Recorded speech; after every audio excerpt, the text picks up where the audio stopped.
আসসালামু আলাইকুম। সোনিয়াস কিচেনে সবাইকে স্বাগতম জানাচ্ছি শীতের একটি অত্যন্ত জনপ্রিয় সবজি ফুলকপির চপ রেসিপিটি দেখার জন্য।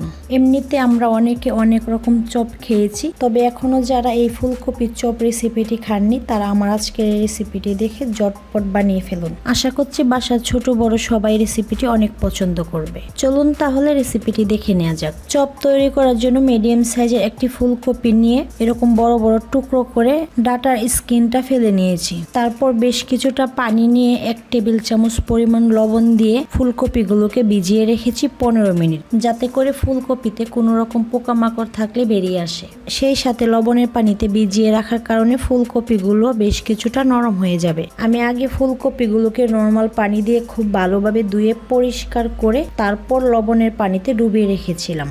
এবার পানিটা খুব ভালোভাবে জড়িয়ে ফুলকপিগুলোকে পানি থেকে উঠিয়ে নেব। ফুলকপিগুলোকে সাইডে রেখে চলে যাব বেসনের ব্যাটারটা তৈরি করার জন্য।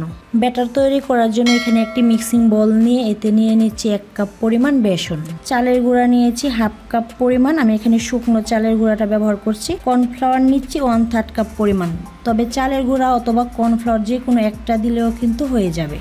হলুদের গুঁড়া দিচ্ছি 1 চা চামচ পরিমাণ, লাল মরিচের গুঁড়া 1 চা চামচ পরিমাণ, সাদা গোলমরিচের গুঁড়া দিচ্ছি 1 চা চামচ পরিমাণ, ভাজা জিরের গুঁড়া 1 চা চামচ, আর স্বাদ মতো দিয়ে দিচ্ছি লবণ।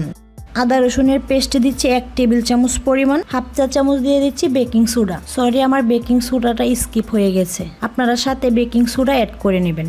সব শেষে ফুলকপির স্বাদটা আরও বাড়িয়ে তোলার জন্য দিয়ে দিচ্ছি একটি ডিম। অল্প অল্প করে পানি দিয়ে একদম স্মুথ একটা ব্যাটার তৈরি করে নেব। ব্যাটারটা তৈরি করতে আমার এখানে 1.5 কাপ পরিমাণ পানি লেগেছে। তো ভিউয়ার্স, আমাদের ব্যাটারটা তৈরি হয়ে গিয়েছে। এবার এটাকে ডেকে রেস্টে রেখে দেব 10 মিনিটের জন্য।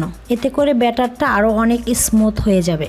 ব্যাটারটা কিছুক্ষণ রেস্টে রেখে দেওয়ার পর দেখুন আমাদের ব্যাটারটা কত সুন্দর হয়েছে। এবার চলুন তাহলে ফুলকপির চপগুলো ভেজে নেওয়া যাক। চপগুলো ডুবো তেলে ভাজতে হবে, তাই একটি প্যানে পর্যাপ্ত পরিমাণ তেল দিয়ে অপেক্ষা করব তেলটা 70% গরম হয়ে আসার জন্য।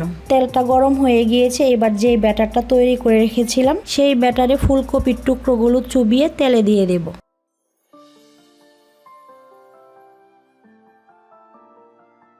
এবার চুলার আঁচটা একেবারে লোতে রেখে চপগুলো ভেজে নেব।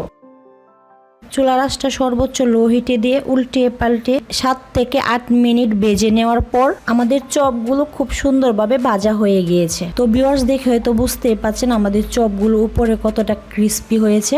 এবার তেলটা জড়িয়ে নামিয়ে নেব, আর এই একইভাবে আমি সবগুলো চপ ভেজে নেব। তো ভিউয়ার্স, কেমন লাগলো আমার আজকের এই অন্যরকম চপের রেসিপি? আর এরকমই আরো মজার মজার রেসিপি পেতে আমার চ্যানেলটি সাবস্ক্রাইব করার অনুরোধ রইল। সেই সাথে রেসিপি সংক্রান্ত কোনো প্রশ্ন থাকলে অবশ্যই কমেন্টস করে জানাবেন। আমি আপনাদেরকে একটি চপ ভেঙে দেখিয়ে দিচ্ছি যে আমাদের চপগুলো উপর দিয়ে কতটা ক্রিস্পি আর ভিতরে কতটা জুসি হয়েছে।